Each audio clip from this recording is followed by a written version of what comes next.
পশ্চিমবঙ্গের উপর প্রশাসনিক চাপ নির্বাচন কমিশনের। মুখ্য সচিবকে দিল্লিতে তলব। আগামীকাল বিকেল 5টায় তাকে দেখা করতে হবে দিল্লিতে। ডব্লিউবিসিএস আধিকারিক, দুজন ডব্লিউবিসিএস অফিসার সহ 4 আধিকারিকের বিরুদ্ধে যে পদক্ষেপ করার কথা হয়েছিল, সেই পদক্ষেপ কীরকম পদক্ষেপ করা হয়েছে? তাদেরকে সরিয়ে দিতে বলা হয়েছিল, অথচ রাজ্য তাদের সরিয়ে না দিয়ে কী ব্যবস্থা নিয়েছে জানতে চাইছে কমিশন।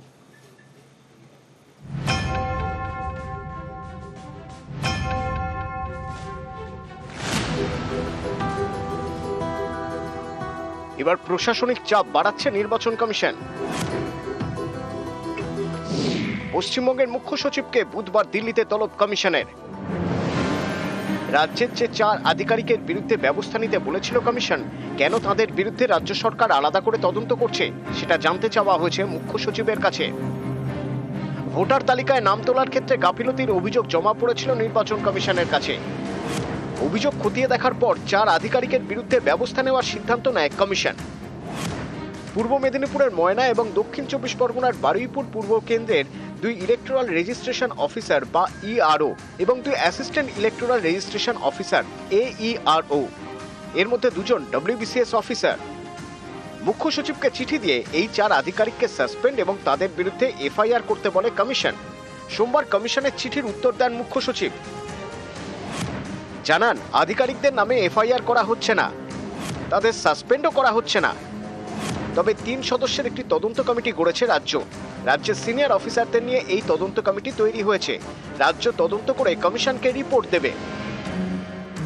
নির্বাচন কমিশনের কথা মতো শাস্তিমূলক ব্যবস্থা নেওয়ার পথে না হাঁটলেও পূর্ব মেদিনীপুরের ময়না বিধানসভা কেন্দ্রের AERO এবং বারুইপুর পূর্ব কেন্দ্রের ডেটা এন্ট্রি অপারেটরকে ভোট সংক্রান্ত সব দায়িত্ব থেকে সরিয়ে দেওয়া হয়েছে। মুখ্য সচিবের এই চিঠি পাওয়ার পরই রাজ্যের উপর প্রশাসনিক চাপ বাড়ালো নির্বাচন কমিশন। দিল্লিতে তলব মুখ্য সচিবকে। নিউজ 18 বাংলা। আর কমিশনের ভূমিকায় ফের ক্ষোভ প্রকাশ করলেন মুখ্যমন্ত্রী মমতা বন্দ্যোপাধ্যায়। কি বললেন তিনি জানবো। আমার সঙ্গে সোমরাজ রয়েছেন। সোমরাজ, দেখো, জেলা শাসকদের নিয়ে রাজ্যের মুখ্য সচিব একটি বৈঠক ডেকেছিলেন আমাদের পাড়া আমাদের সমাধান কর্মসূচি। সেই বৈঠকেই যোগ দেন মুখ্যমন্ত্রী মমতা বন্দ্যোপাধ্যায় এবং সেই বৈঠকে যোগ দিয়ে মুখ্যমন্ত্রী মমতা বন্দ্যোপাধ্যায় ইলেকশন কমিশনের ভূমিকা নিয়ে ফের ক্ষোভ প্রকাশ করেন এবং তিনি অসন্তোষ প্রকাশ করেন। তিনি বলেন যে ইলেকশনের আগে 3 মাস আগে থেকেই ওরা নিত, কিন্তু এখন তো দেখছি 1 বছর থেকেই ওরা ওদের অধীনে নিয়ে নিচ্ছে, অর্থাৎ সারা বছর ধরেই ওদের অধীনে নিয়ে নিচ্ছে, এমনটাই মন্তব্য মুখ্যমন্ত্রী মমতা বন্দ্যোপাধ্যায় করেন জেলা শাসক পুলিশ সুপারদের বৈঠকে বলেই নবান্ন সূত্রে জানা যাচ্ছে। এবং সেই প্রসঙ্গে বলতে গিয়ে মুখ্যমন্ত্রী মমতা বন্দ্যোপাধ্যায় বলেন যে ডেটা এন্ট্রি অপারেটরদের কাজের উপর নজর রাখতে হবে। পাশাপাশি জেলা শাসকদের উদ্দেশ্যে বার্তা দেন যে তারা যাতে সরকারের যে সুরক্ষামূলক প্রকল্পগুলি রয়েছে সেই প্রকল্পগুলির কাজে যাতে আরো মন দেয়, সেই বার্তা মমতা বন্দ্যোপাধ্যায় এদিন রাখেন বলেই নবান্ন সূত্রে খবর। ধন্যবাদ সোমরাজ।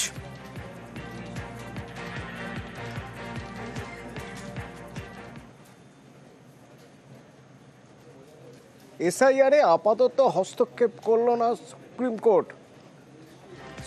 কোর্ট।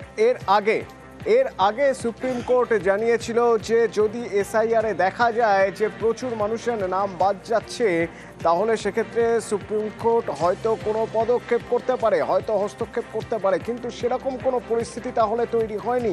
যেভাবে এসআইআর হচ্ছে তাতে কি সুপ্রিম কোর্টের মনে হচ্ছে যে এই এসআইআর ঠিক পথেই হচ্ছে এখনো পর্যন্ত?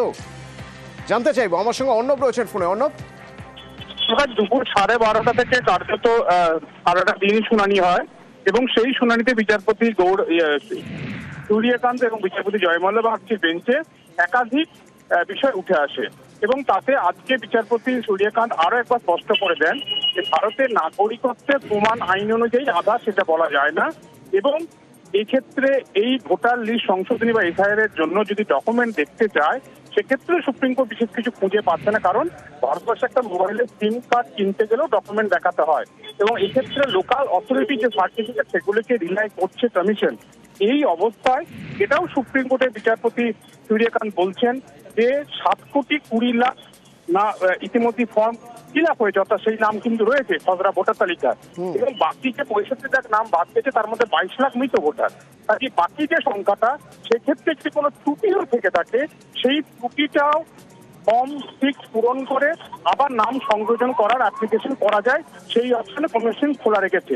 যদিও শেষমেশ একাধিক যে পদ্ধতিগত যে ফল্ট এবং তাড়াহুড়ো করা, সময় খুব কম দিয়ে করা, বিহারে গতবার বিধানসভা নির্বাচন যেভাবে হয়েছিল তাতে 30শে সেপ্টেম্বর পূর্ণাঙ্গ ভোটার তালিকা বেরোবে এবং হাতে 7 দিন সময় পাবে।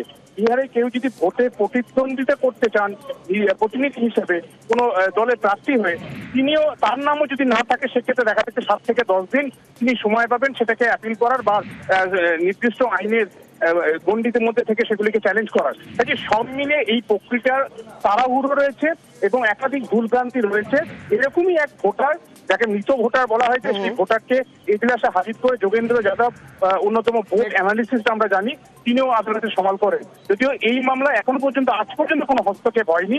কাল ফের এই মামলা শুনানি রয়েছে, সেক্ষেত্রে কয়েকটি মামলার পরে কালও হয়তো দিনভর শুনানি চলবে, কিন্তু এখনো পর্যন্ত হস্তক্ষেপের যে বিষয় সেটা এখনো সুপ্রিম কোর্ট খুঁজে পায়নি। কালকের দিকে তাকিয়ে সব পক্ষ। ধন্যবাদ।